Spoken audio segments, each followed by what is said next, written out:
शब्द भी कई बार ऐसे आते हैं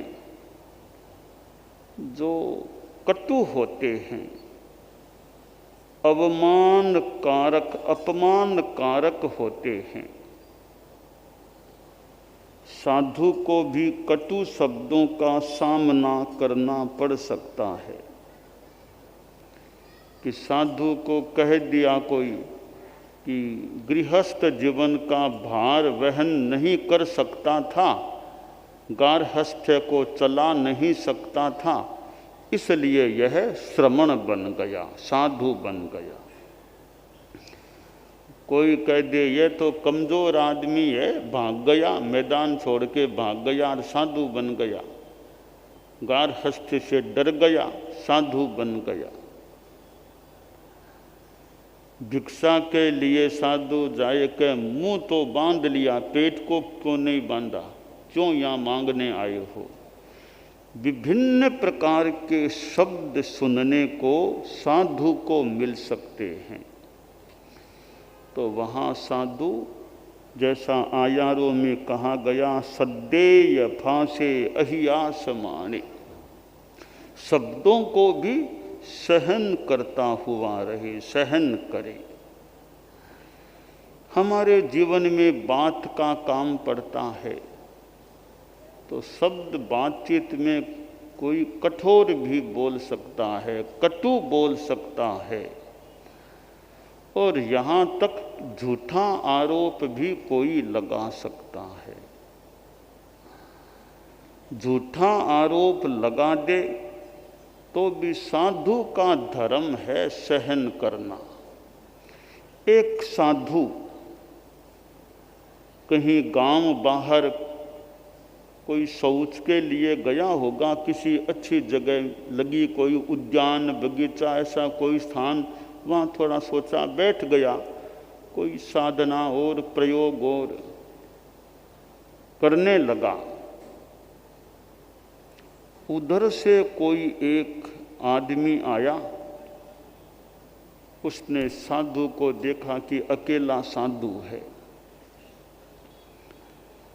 वह आगे गांव में गया और साधु पर आरोप लगा दिया, जगह जगह कि साधु को देख लिया, अकेला था, मैंने देख लिया, क्या इसका ढंग है, देख लिया, थोड़ा बदनाम करने का मानो प्रयास किया। कुछ समय बाद वह साधु गांव में आया तो गांव में सुना कि आपके बारे में तो ये आरोप आया है कि अकेले थे, ऐसे थे। साधु तपस्वी था।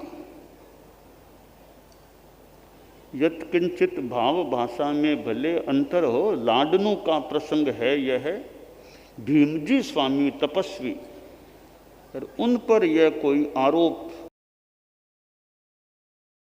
चुन्नीलाल नाम का संभवतः आदमी, चुन्नीलाल सेवक, उसने यह गांव में बात फैला दी।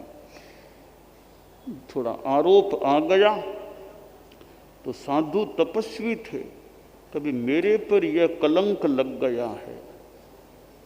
तो साधु ने संकल्प किया, जब तक यह कलंक साफ न हो जाए, बात का निस्तारण न हो जाए, मुझे चारों आहार पानी का त्याग कर दिया। अब वह चुन्नीलाल सेवक था, उसने तो सोचा होगा मैं सफल हो गया, इस साधु को बदनाम कर दिया, पर उसके शरीर में तकलीफ हो जाती है। तकलीफ क्या होती है? मूत्रावरोध हो गया। अब मूत्रावरोध होता है तो बड़ी कठिनाई हो गई। अब सोचा रे क्या हुआ, मेरे शरीर में यह समस्या कैसे हो गई। तो वह सोचा रे मैंने वो आरोप लगा दिया साधु पर, कहीं उसी का परिणाम नहीं है कि यह तकलीफ हो गई है। हो सकता है कोई कोई पाप सद्य परिणाम देने वाला हो जाए, या किसी रूप में कोई कठिनाई पैदा हो जाए। तो सेवक ने सोचा भी मैंने साधु पर आरोप लगा दिया, कहीं उसी का फल यह नहीं है। वह साधुओं के स्थान पर गया, चाकी का महाराज मैंने झूठी बात गलत बात कह दी, अब मैं यानी माफ़ी मांगना जो भी।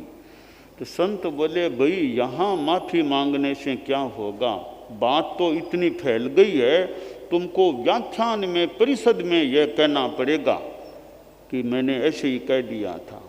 कहा ठीक है मैं व्याख्यान में कह दूंगा। तो शायद फिर उसने व्याख्यान में स्पष्टीकरण दिया कि मैंने जो बात कही मैंने ऐसा कुछ नहीं देखा था। तो उसका वो जो शरीर में तकलीफ हुई वो भी दूर हो गई, मूत्रावरोध की समस्या भी दूर हो गई।